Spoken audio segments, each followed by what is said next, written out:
Good morning, everybody. La hermana Beatriz me dio la palabra y me dijo, explíquelo bien en español. Este es un proyecto de las niñas de octavo que hicimos en las clases básicamente de inglés, ¿cierto? Entonces, como para mirar cómo ellas recrean la historia de Santa Juana. Es un libro muy lindo que hay en la library, y este libro cuenta esa historia de cuando Santa Juana estaba chiquita. Entonces queríamos mostrarles a ustedes, y por eso hay niñas desde cuarto aquí, y cómo ellas disfrutaron haciendo ese papel que Santa Juana pues cumplió, y que fue muy importante para la creación de este colegio y de toda la compañía de María.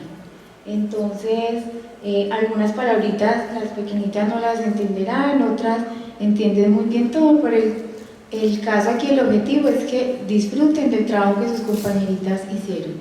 Thank you very much.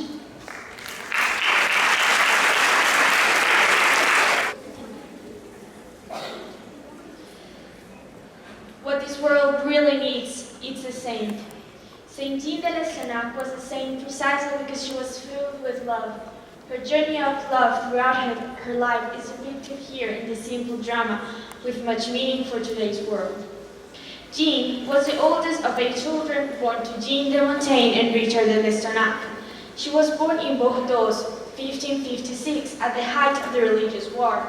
Her birth was source of great pride to her family. She was baptized in a Catholic church. God gifted Jean with spiritual qualities befitting a beloved daughter of the most blessed Virgin Mary. He endowed her with the physical beauty and intellectual and moral qualities which naturally led to her being admired and esteemed.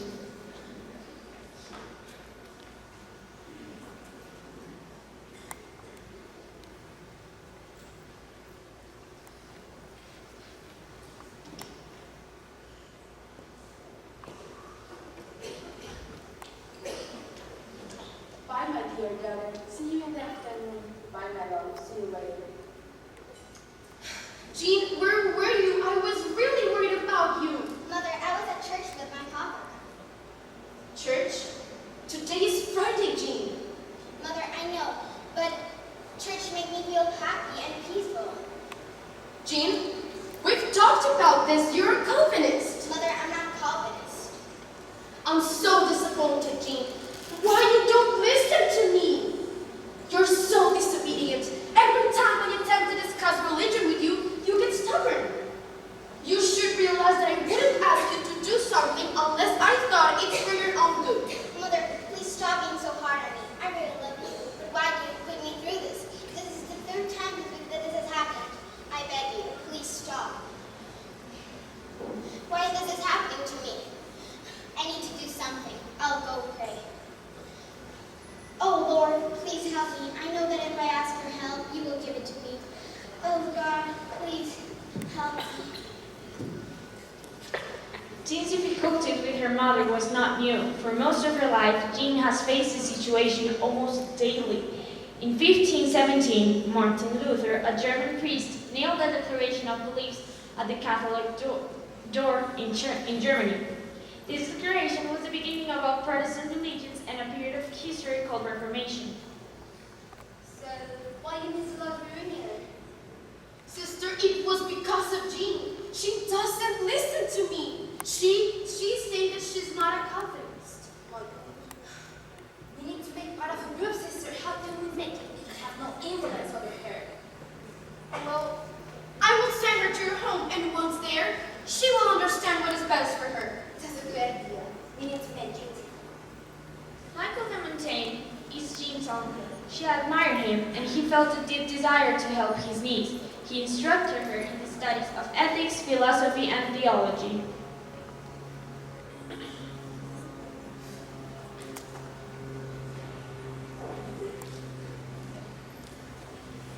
Hello, my dears. Hello. How's everything going? Great. How's the writing going? Did you read the poem I asked you to look for? Of course, Uncle, of course. I love the fact that you're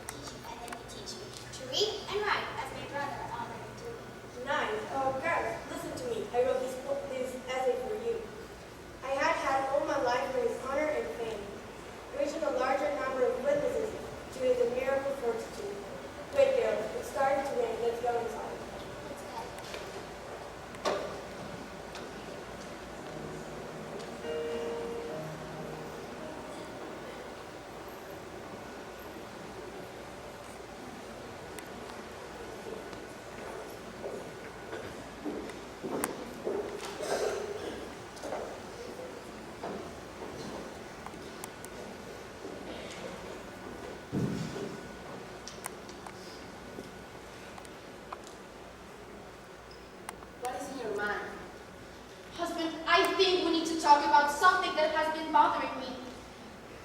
I think Octubre is not safe for Jean. These fights and riots are not the environment she deserves. My sister agreed in taking care of her. Then we will send her to live with her Uncle Thomas and her Aunt Jackie. It's not far from us, and we can visit. Mary? Can you come in, please?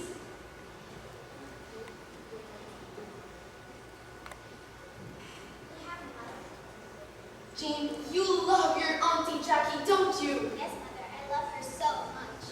Well, you are going to live with her. It's for your safety. Mother, I don't want to go. I want to stay with my siblings. This is my home. Bordeaux is really dangerous, Jean. Mom, I don't want to go. It's for your safety. Jean, stop. We cannot discuss this much longer. My love, we are going, and that's it. Let's go and pack up everything. Jean was about 8 years old when her parents sent her to live with her aunt and uncle. Jean's father didn't know, however, that his wife arranged this with Jean's aunt in order for Jean to become a Calvinist. They lost no time attacking Jean's faith. One day, Jean returned to the chateau after running an errand for her aunt. She found that about 3 ladies were conversating and having tea.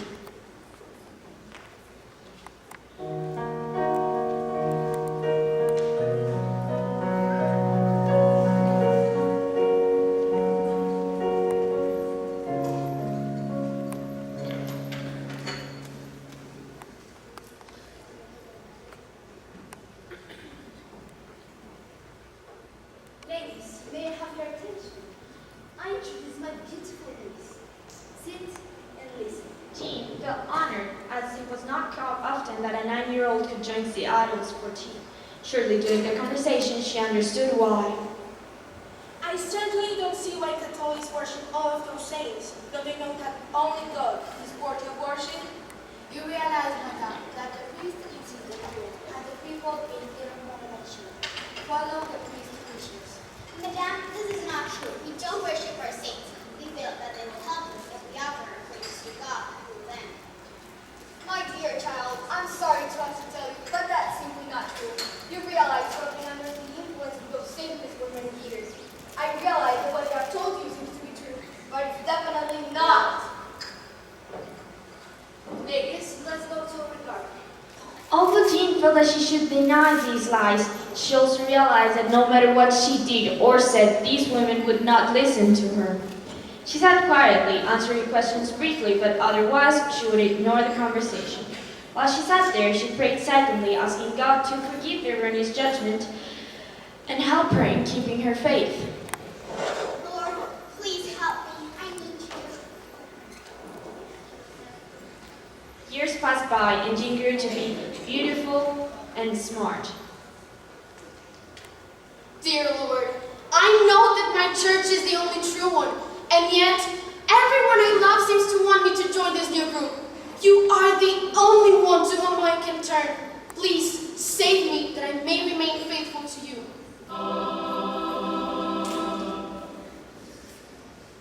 During one visit, Michael noticed that Jean had grown quite silent and somewhat sad since the last time he had seen her.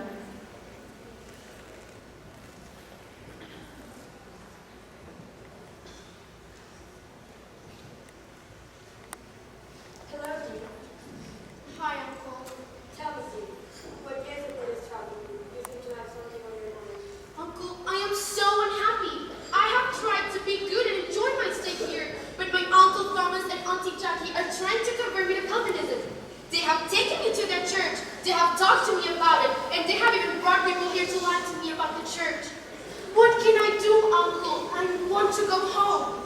One back in Thomas and you can't have to try to leave you from your faith. You have chosen to be a Catholic, and a Catholic you'll be. I'll try to do everything I can to help you get out of this situation. He wasted no time and ran to her father's house.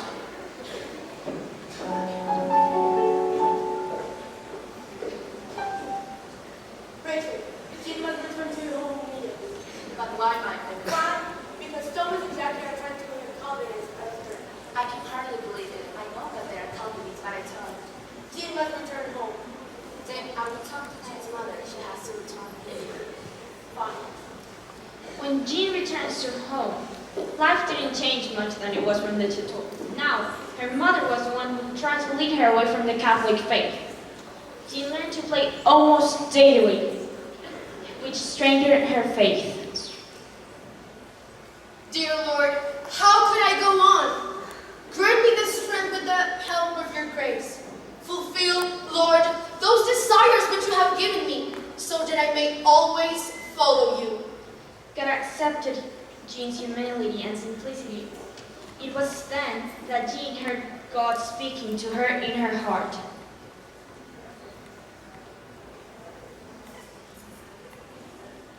Wish so that it may move you to serve me with great love. Although Jean had felt for some time that she had a vocation to a religious life, her father had discouraged her from following these feelings.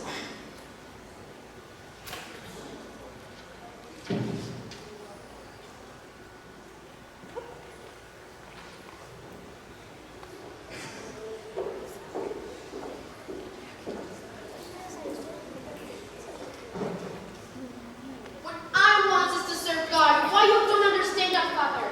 Don't you think there's so many different ways to serve him? Don't go away from the world and start being a child with many gifts. My gifts! I have received them from God. So why you give that to him? We cannot keep this conversation going forever. You have to drop the idea to go into a convent. No!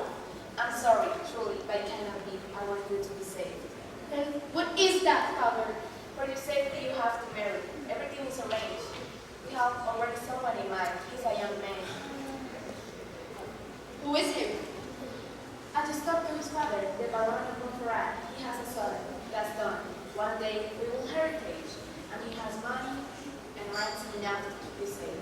But Father, will he make me happy? Yes, we think so. At the age of 17, she married Gaston de Montferrat. Their shared love of 24 years was blessed with 7 children.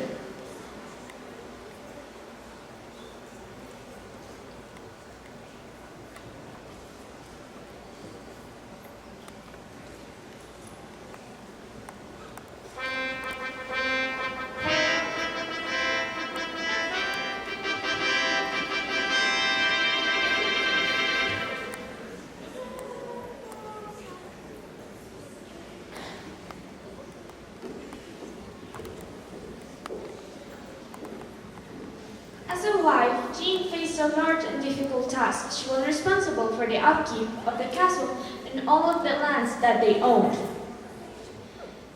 They spent, as young as she did all these jobs very well. They spent 4 very happy years at the castle before they welcomed 5 children, after some losses. Jean was a devoted mother. She tried to make sure that each of her children knew that God put them upon earth so that they can love him, know him, and serve him.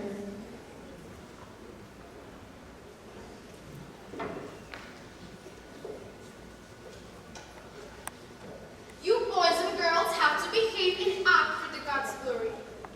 Of course, Mother. We love him and we love you so much. Can I continue to read? Yes. I prefer the cat. Of course! Finish your work. We'll go for a walk later. Then, months of suffering and detachment, followed by the death of her husband and oldest son, followed again by the death of her uncle and father. Jean, on her own, had to complete the education of her children and set them on their future path. She was another strong woman of the Bible.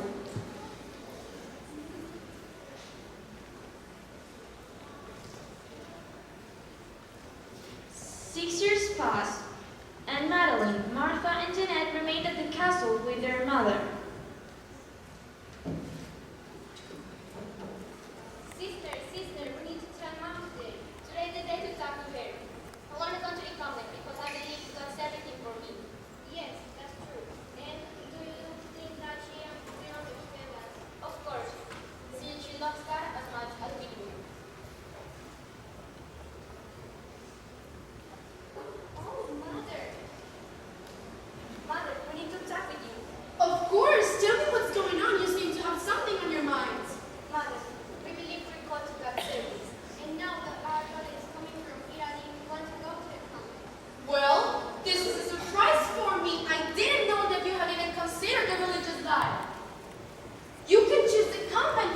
go to. Yes, we will consider them. Thank you for understanding, Mother.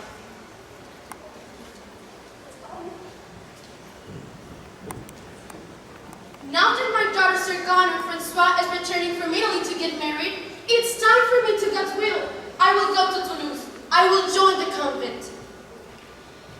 Jean wished to join the life of a rigorous convent. This place was full of restrictions. She consecrated herself completely to the service of God. It was very difficult for her, till the point she got very ill.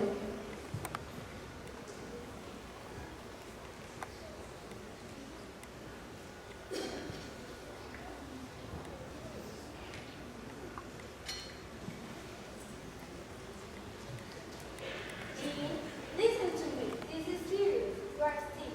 I have spoken with the defenders and they conclude that you need to leave because here you are in danger of death. I know, Mother. I hope I have not caused you and the sisters too much trouble.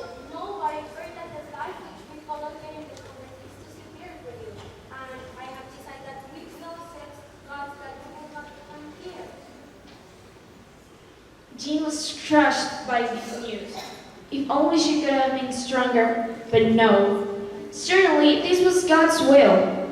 She prayed for direction, for she felt that she had failed him. She begged God to give her the light she might know what to do next.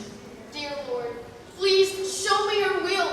I don't care that people laugh at me. I'll be humble. I am willing to accept it. If such is your will, please tell me what to do. Have mercy on me. Speak to me, Lord. In a flash, you can show me the path you wish me to follow.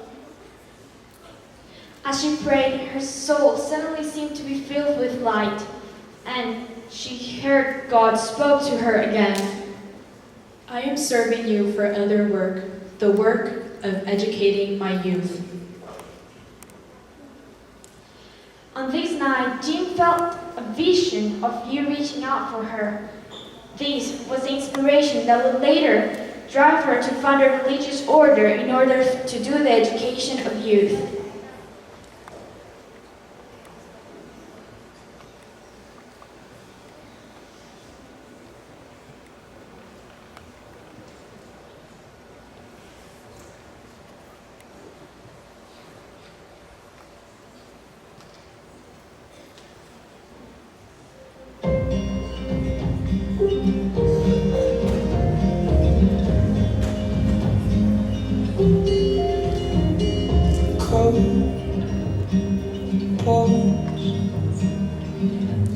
Yeah, that's my love. She has a way like a gold. Ooh, does she know that we think the same? Ooh, don't wanna cry, but my brain that way.